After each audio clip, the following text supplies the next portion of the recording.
everyone, it's Casey. It's time to work on Mango. I hope you enjoyed the last video. This one is going to be similar. We are just going to go through the entire process of customizing her.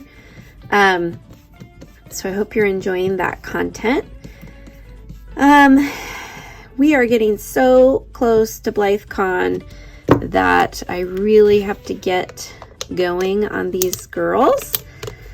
I'd like to get more done. I like to go with 2 to 5 dolls, really closer to 5. But there's just so much to do to prepare. Anyway, I don't have a concept yet for Mango. We're just gonna get her taken apart because I sold her body to someone that needed an authentic body.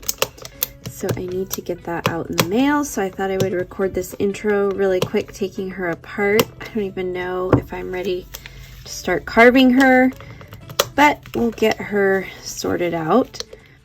And it's looking like she has a difficult screw.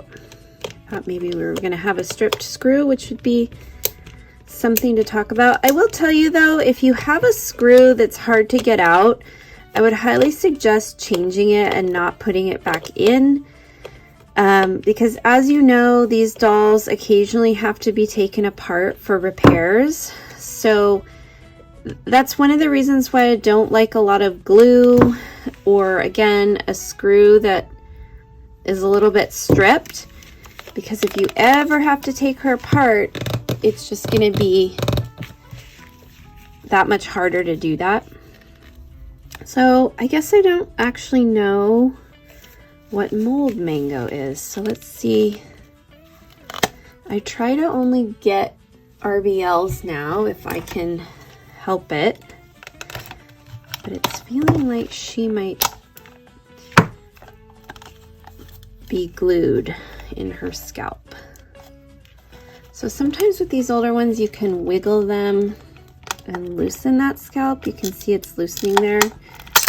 Woo! I don't usually go that hard, but there you go. It's coming apart.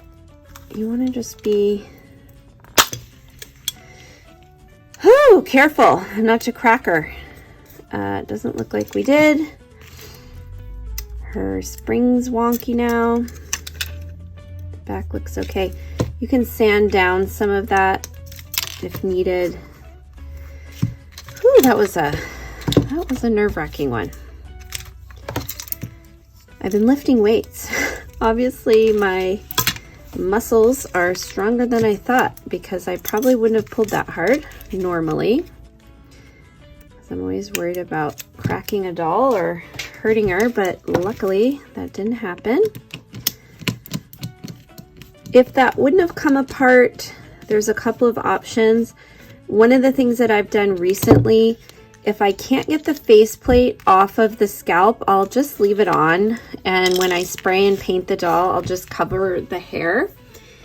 And the reason for that is because if you cut it, almost always it's impossible to get it perfect, and you'll have some potential cuts to the scalp, which will make it go back kind of ragged. And I like that smooth seal.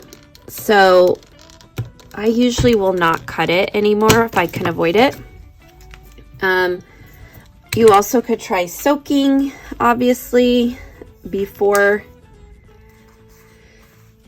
removing it, and sometimes that'll loosen it up, but sometimes it won't. So like I said, if you do have to cut anything off, I would cut the back plate and leave these intact, and then pull the hair back, cover it for the face up.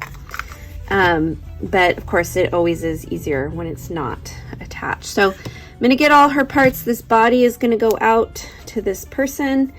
I'm going to put the rest of her parts in a bag like always, and we will get to her as soon as we can, and then I'll be back.